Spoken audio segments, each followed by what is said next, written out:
ખેડૂતોને ન્યાય જોઈએ છે, પણ સરકાર શું આપે છે? સર્વે. જ્યારે ખેડૂતની જમીન ધોવાઈ ગઈ છે, પાક બગડી ગયો છે, આશાઓ તૂટી ગઈ છે, ત્યારે આ સરકાર સર્વેની વાતો કરે છે. તે હવે અમરેલી જિલ્લાના રાજુલા પંથકમાં હવે સરપંચો બગાવતના મૂડમાં ઉતર્યા છે.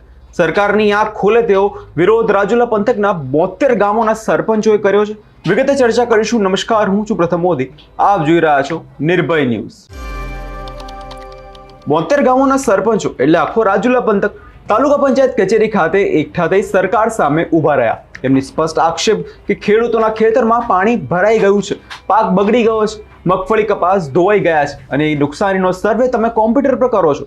આટલો વરસાદ વરસી ગયો છે અને જે સામાન્ય વ્યક્તિ પણ ખબર પડે કે આ વિસ્તારમાં આટલું નુકસાન થયું છે, તે સમયમાં ખેડૂત ડિજિટલ સર્વેના નામે મજાક કરવામાં આવે છે. સરપંચો કહે છે ડિજિટલ સર્વે ખેડૂતો સાથે મજાક છે. જમીન પર જઈને રૂબરૂ સર્વે વગર ખેડૂતોની સહાય મેળવી અશક્ય છે.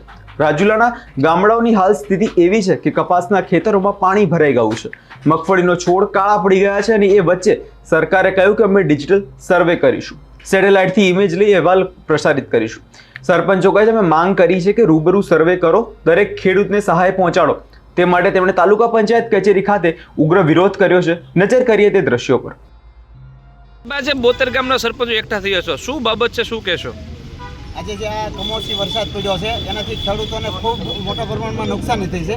તો સરપંચોની એક જવાબદારી હોય છે જનપ્રતિનિધિ તરીકેની, ગામ લોકોના ખેડૂતોને પ્રશ્નોને વાસા આપવાની. તો આજે પ્રશ્નો અમારો એવો છે કે આ સરકાર દ્વારા આજે પરિપત્ર કરવામાં આવ્યો છે કે ડિજિટલ સર્વે કરી અને ખેડૂતોને સહાય ચૂકવવામાં આવે. પણ હર વખતે ડિજિટલ સર્વે થાય છે એમાં ક્યાંક ને ક્યાંક ઘણા ખેડૂતોને અન્યાય થતો હોય છે ને જે લોકો સહાય, અમુક લોકો સહાયથી વંચિત રહી જતા હોય છે. તો અમારા આ વખતે 72 ગામના સરપંચોએ નક્કી કર્યું છે કે આ કોઈ સર્વે કરવાની જરૂરિયાત નથી. લોકોએ અને જોયેલું છે કે આટલા દિવસથી વરસાદ પડે છે ને બધા પાકોને ફેલ થયા છે અને નુકસાન ખૂબ પ્રમાણમાં થયું છે. તો સરકાર જે મોટું મન રાખીને તમામ ખેડૂતોને સહાય આપે એવી અમારી માંગણી છે. સર્વેનું અને કોઈ ડિજિટલ સર્વેનું કરવાનું કામગીરી છે એ હાલ તો સ્થગિત કરી અને સરકાર ડાયરેક્ટ ખેડૂતોના ખાતામાં પેકેજ જાહેર કરીને એને સહાય સીધી ખેડૂતોને આપે એવી અમારી માંગણી છે. આ બાબતે અમે તાલુકા વિકાસ અધિકારીને આજે સૂચના આપી છે કે અમારા 72 ગામમાં એક પણ ગામમાં સર્વે કરવા આપની દ્વારા ટીમ ન મોકલવામાં આવે એવી અમે હાલમાં લેખિતમાં રજૂઆત કરી છે ને એમના દ્વારા પણ અમને સારી એવું કીધું છે કે આપને જે માંગણી છે અમે સરકારમાં મોકલશું.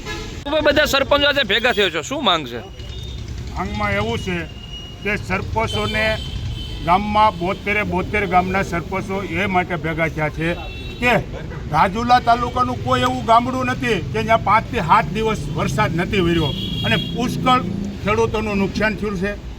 તમામ વસ્તુમાં નુકસાન થયું છે. ડુંગળીની અંદર, કપાસની અંદર, સિંગ, તૂર 100% નુકસાન છે. તો આજે સરકાર શ્રીને અમારી એક નમ્ર વિનંતી છે કે પેકેજ જે જાહેર કર્યું છે ને એમાં જે સર્વે કરવાની સરકારશ્રીએ જે વાત કરી છે તો સર્વે કરવાની કોઈ જરૂર જ નથી. 100% તો નુકસાન છે. તમામ ગામડોની અંદર છે. આજે મિનિટરો પણ સર્વે કરી ગયા છે, મિનિટરો પણ પોતે જોઈ ગયા છે. તો આનું મહત્ત્વ એવું છે કે ગામડાની અંદર કોઈ પણ ગામમાં સરપંચ હોય છે તો સરપંચની પણ જવાબદારી હોય છે. તો સરપંચની જવાબદારીમાં એવું બને છે કે 7 દિવસની અંદર સર્વે કરવામાં આવે છે. તો કોઈ સંજોગે કોઈ ગામની અંદર, મોટા ગામની અંદર 5 ખેડૂત 12 ગામ ગયા હોય અને કાલે કરશું, પરમ દિવસ કરશું એમ કરતાં મગજમાંથી નીકળી ગયો અને એ 5 ખેડૂત વંચિત રહી જાય કે સહાય વગેરેના રહી જાય તો ગામના સરપંચની માથે પાયરો કોપલો ઢોળાય છે. તો સરપંચને શું કરવાનું? આવા કિસ્સા અમારે આજે 50 વર્ષની ઉંમરની અંદર અમે જોયું છે. તોકતેના વાવાઝોડાની અંદર કયેક સરપંચોને એનો સામનો કરવો પડ્યો છે. આગળ શું માંગ છે તમારી? આગળ અમારી માંગ એવી છે કે તમામ ખેડૂતોના સેટેલાઇટથી તમારું પણ સર્વે થયેલું છે. તમને પણ સરકારશ્રીને ખબર છે કે કોના ખેતરમાં સિંગ છે, કોના ખેતરમાં કપાસ છે, કોના ખેતરમાં તુવર છે, કોના ખેતરમાં ડુંગળી છે.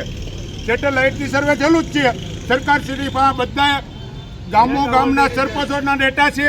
બધા ખેડૂતોની યાદી પણ બધી વસ્તુની જરૂર છે. નુકસાનીની કોઈ સર્વે કરવાની કોઈ જરૂર નથી. જેની ફૂલની તો ફૂલની પાકડી જે સરકારશ્રીને યોગ્ય લાગે એ ખેડૂતોને બધાને 72 ગામના ખેડૂતોને તમામને એનો લાભ મળે અને એની નુકસાનીનો એને ફૂલની તો ફૂલની પાકડી આપે એવી અમારી માંગ છે. જય હિન્દ, જય ભારત.